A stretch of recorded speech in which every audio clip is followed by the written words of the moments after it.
Së fundi keni organizuar ju me sa pash nga rrjetet sociale një aktivitet shumë të bukur me diasporën në Londër.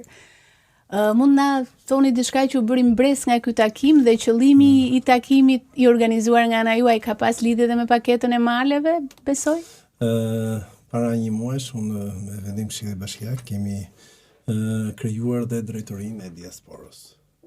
Drejtoria e diasporës ne jemi në mund të them para pak ditësh kemi krijuar dhe rrjetet sociale si në Facebook, si në Instagram, për të gjithë qytetarët që janë në origjinë nga Librare që jetojnë në shtete të ndryshme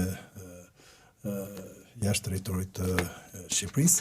Ato dy faqe që kemi krijuar, faqet online, jam në shërbim të gjithë emigrantëve që ndodhen jashtë kufive. Kanë një problem, duan të marrin një vërtetim, duan të për çdo problematikë që kanë ose i adresojnë në këtë janë të faqe. azhurnuar që në orëmjet i Albanias si ato të marrin shërbimin në dur, ato mund të shkojnë direkt të faqja dhe të marrin shërbimin nga specialistët që kemi ne që punojnë për t'ju kthyr përgjigje kërkesave dhe ankesave që kanë emigrantët që janë jashtë kufive të Shqipërisë.